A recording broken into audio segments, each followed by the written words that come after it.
Hello, नमस्ते, welcome. आपका अपनी शो क्रिएटिव किटी में स्वागत है। फ्रेंड्स, आज के इस एपिसोड में आप सभी का स्वागत है। आज के इस एपिसोड में हम जानेंगे जगन्नाथ मंदिर से जुड़े 10 ऐसे चमत्कारों के बारे में जिसे आप शायद ही जानते होंगे। जगन्नाथ मंदिर से जुड़ा हुआ इतिहास और कुछ अज्ञात बातें। तो चलिए एपिसोड को शुरू करते हैं। माना जाता है कि भगवान विष्णु जब 4 धामों पर बसे अपने धामों की यात्रा पर जाते हैं तो हिमालय की ऊंची चोटियों पर बने अपने धाम बद्रीनाथ में स्नान करते हैं, पश्चिम में गुजरात के द्वारका में वस्त्र पहनते हैं, पुरी में भोजन करते हैं और दक्षिण में रामेश्वर में विश्राम करते हैं। द्वापर के बाद भगवान कृष्ण पुरी में निवास करने लगे और बन गए जग के नाथ जगन्नाथ। पुरी का जगन्नाथ धाम 4 धामों में से एक है। यहाँ भगवान जगन्नाथ बड़े भाई बलभद्र और बहन सुभद्रा के साथ विराजते हैं। हिंदुओं की प्राचीन और पवित्र 7 नगरियों में से पुरी उड़ीसा राज्य के समुद्री तट पर बसा है। जगन्नाथ मंदिर विष्णु के 8वें अवतार श्री कृष्ण को समर्पित है। भारत के पूर्व में बंगाल की खाड़ी के पूर्वी छोर पर बसी पवित्र नगरी पुरी उड़ीसा की राजधानी भुवनेश्वर से थोड़ी दूरी पर है। आज का उड़ीसा प्राचीन काल में उत्कल प्रदेश के नाम से जाना जाता था। यहाँ देश की समुद्र बंदरगाहें थी, जहाँ जावा, सुमात्रा, इंडोनेशिया, थाईलैंड और अन्य कई देशों का इन्हीं बंदरगाह के रास्ते व्यापार होता था। पुराणों में इसे धरती का वैकुंठ कहा गया है। यह भगवान विष्णु के 4 धामों में से एक है। इसे श्री क्षेत्र, श्री पुरुषोत्तम क्षेत्र, शाक क्षेत्र, नीलांचल, नीलगिरी और श्री जगन्नाथपुरी भी कहते हैं। यहाँ लक्ष्मीपति विष्णु ने तरह तरह की लीलाएं की थी। ब्रह्म और स्कंद पुराण के अनुसार यहाँ भगवान विष्णु पुरुषोत्तम नीलमाधव के रूप में अवतरित हुए और सबर जनजाति के परम पूज्य देवता बन गए। सबर जनजाति के देवता होने के कारण यहाँ भगवान जगन्नाथ का रूप कबीलाई देवताओं की तरह है। पहले कबीले के लोग अपने देवी देवताओं को मूर्तियों को काष्ठ से बनाते थे। जगन्नाथ मंदिर में सबर जनजाति के पुजारियों के अलावा ब्राह्मण पुजारी भी है। ज्येष्ठ पूर्णिमा से आषाढ़ पूर्णिमा तक सबरी जाति के दैतापति जगन्नाथ जी की सारी रीतियां करते हैं। पुराण के अनुसार नीलगिरी में पुरुषोत्तम हरि की पूजा की जाती है। पुरुषोत्तम हरि को यहाँ भगवान राम का रूप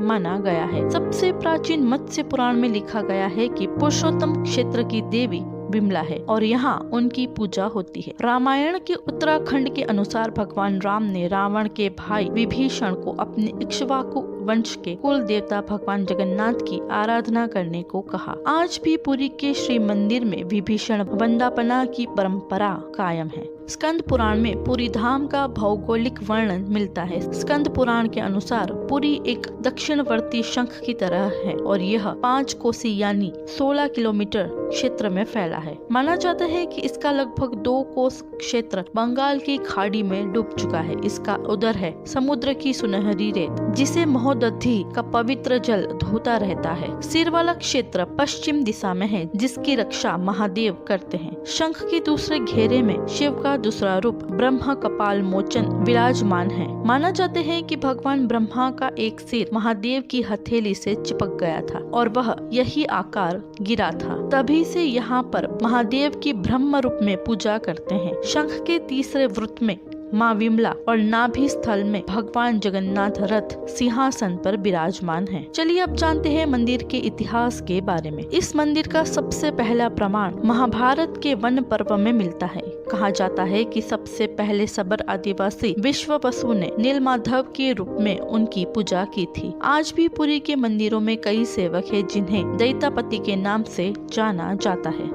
राजा इंद्रद्युम्न ने बनाया था ये मंदिर। इंद्रद्युम्न मालवा का राजा था, जिसके पिता का नाम भारत और माता सुमति था। राजा इंद्रद्युम्न को सपने में हुए थे जगन्नाथ के दर्शन। कई ग्रंथों में राजा इंद्रद्युम्न और उनके यज्ञ के बारे में विस्तार से लिखा है। उन्होंने यहाँ कई विशाल यज्ञ किए और एक सरोवर बनवाया। एक रात भगवान विष्णु ने उनको सपने में दर्शन दिए और कहा, नीलांचल पर्वत की एक गुफा में मेरी एक मूर्ति है, उसे नीलमाधव कहते हैं। तुम एक मंदिर बनवाकर उसमें में मेरी यह मूर्ति स्थापित कर दो। राजा ने अपने सेवकों को नीलांचल पर्वत की खोज में भेजा। उसमें से एक था ब्राह्मण विद्यापति। विद्यापति ने सुन रखा था कि सबर कबीले के लोग नीलमाधव की पूजा करते हैं और उन्होंने अपने देवता की इस मूर्ति को नीलांचल पर्वत की गुफा में छुपा रखा है। वह यह भी जानता था कि सब कबीले का मुखिया विश्ववसु नीलमाधव का उपासक है और उसी ने मूर्ति को गुफा में छुपा रखा है। चतुर विद्यापति ने मुखिया की बेटी से विवाह कर लिया। आखिर में वह अपनी पत्नी के जरिए नीलमाधव की गुफा तक पहुंचने में सफल हो गया। उसने मूर्ति चुरा ली और राजा को लाकर दे दी। विश्ववसु को अपने आराध्य देव की मूर्ति चोरी होने पर बहुत दुख हुआ। अपने भक्त के दुख से भगवान भी दुखी हो गए। भगवान गुफा में लौट गए, लेकिन साथ ही राजा इंद्रद्युम्न से वादा किया कि वो एक दिन उनके पास जरूर लौटेंगे। एक दिन उनके लिए विशाल मंदिर बनवा दे। राजा ने मंदिर बनवा दिया और भगवान विष्णु से मंदिर में विराजमान होने के लिए कहा।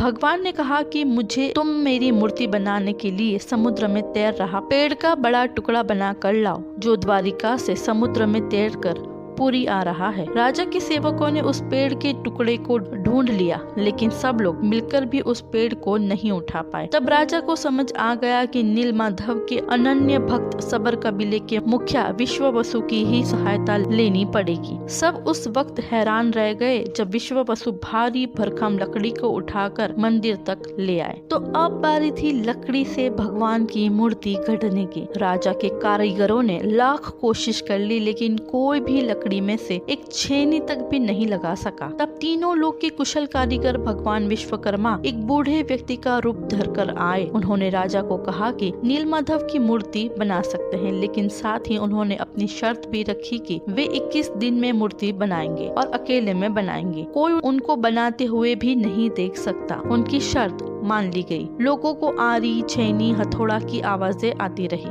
राजा इंद्रद्युम्न की रानी गुंडीचा अपने आप को रोक नहीं पाई। वह दरवाजे के पास गई तो उसे कोई आवाज सुनाई नहीं दी। वह घबरा गई। उसे लगा बूढ़ा कारीगर मर गया। उसने राजा को उसकी सूचना दी। अंदर से कोई आवाज सुनाई नहीं दे रही थी तो राजा को भी ऐसा ही लगा। सभी शर्तों और चेतावनियों को दरकिनार करते हुए राजा ने कमरे का दरवाजा खोलने का आदेश दिया। जैसे ही कमरा खोला गया तो बुढ़ा व्यक्ति गायब था और उसमें 3 अधूरी मूर्तियां पड़ी हुई मिली। भगवान नीलमाधव और उनके भाई के छोटे छोटे हाथ बने थे, लेकिन उनकी टांगे नहीं थी, जबकि सुभद्रा के हाथ पांव बनाए ही नहीं गए थे। राजा ने इसे भगवान की इच्छा मानकर उन्हीं अधूरी मूर्तियों को स्थापित कर दिया। तब से लेकर आज तक तीनों भाई बहन इसी रूप में विद्यमान हैं। वर्तमान में जो मंदिर है वह 7वीं सदी में बनवाया गया था। हालांकि इस मंदिर का निर्माण ईस्वीसन पूर्व 2 में भी हुआ था। यहाँ स्थित मंदिर 3 बार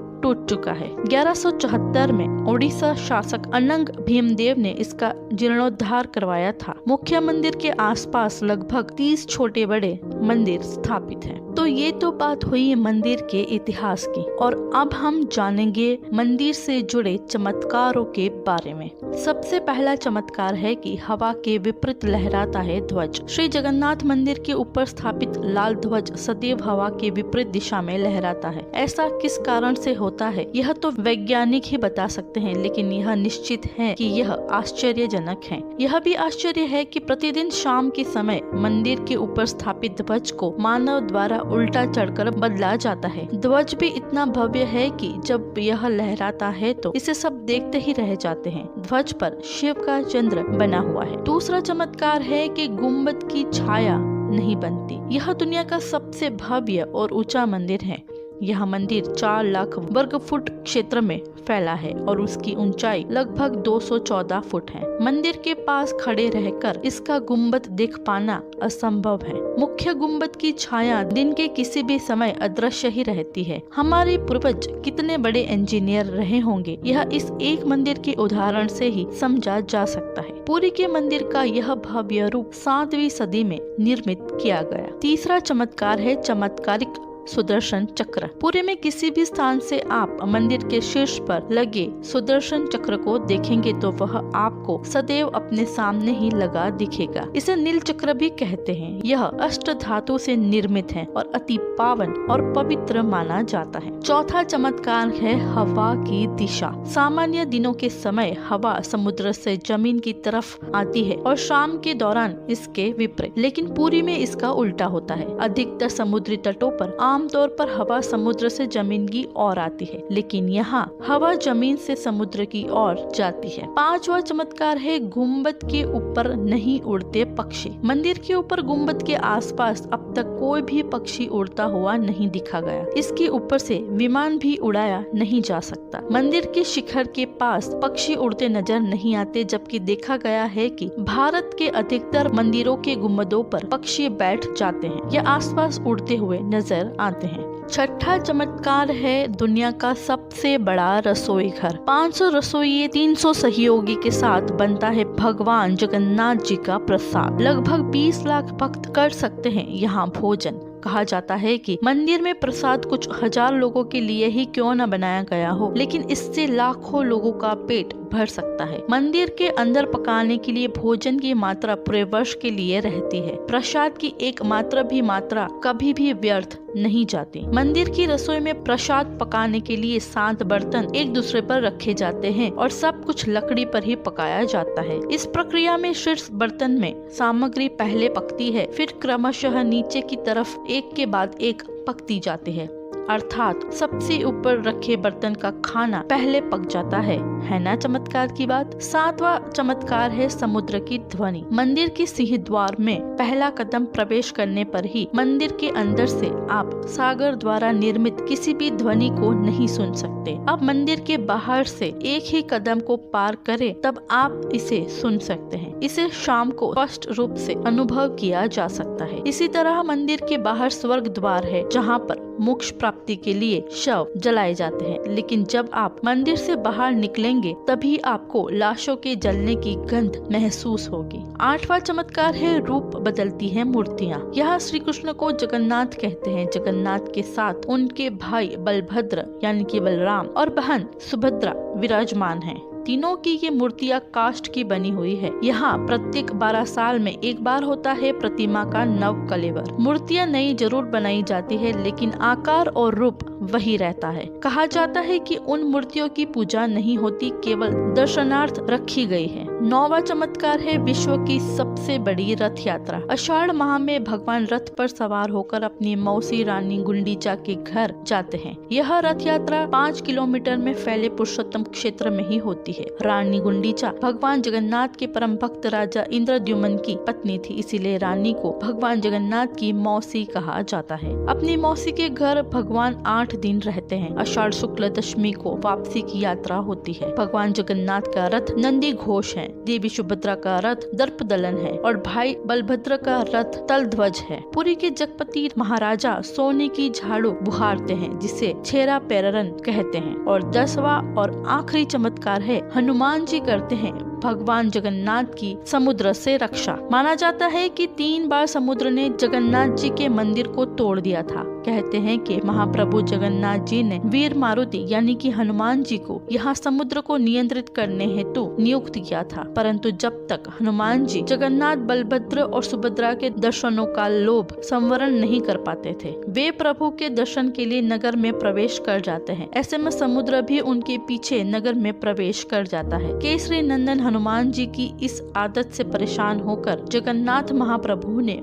हनुमान जी को यहाँ स्वर्ण बेड़ी से आबद्ध कर दिया। यहाँ जगन्नाथपुरी में ही सागर तट पर बेदी हनुमान का प्राचीन एवं प्रसिद्ध मंदिर है। भक्त लोग बेड़ी में जगड़े हनुमान जी के दर्शन करने के लिए आते हैं। और आखिर में हम जानेंगे मंदिर के बारे में कुछ अज्ञात बातें। महान सिख सम्राट महाराजा रणजीत सिंह ने इस मंदिर को प्रचुर मात्रा में स्वर्ण दान किया था, जो कि उनके द्वारा स्वर्ण मंदिर अमृतसर को दिए गए स्वर्ण से कहीं अधिक था। 5 पांडव भी अज्ञातवास के दौरान भगवान जगन्नाथ के दर्शन करने आए थे। श्री मंदिर के अंदर पांडवों का स्थान अब भी मौजूद है। भगवान जगन्नाथ जब चंदन यात्रा करते हैं तो 5 पांडव उसके साथ नरेंद्र सरोवर जाते हैं। कहते हैं कि ईसा मसीह सिल्क रूट से होते हुए जब कश्मीर मंदिर आए थे तब पुनः बेथलेम जाते वक्त उन्होंने भगवान जगन्नाथ के दर्शन किए थे। 9वीं शताब्दी में आदि शंकराचार्य ने यहाँ की यात्रा की थी और यहाँ पर उन्होंने 4 मठों में से एक गोवर्धन मठ की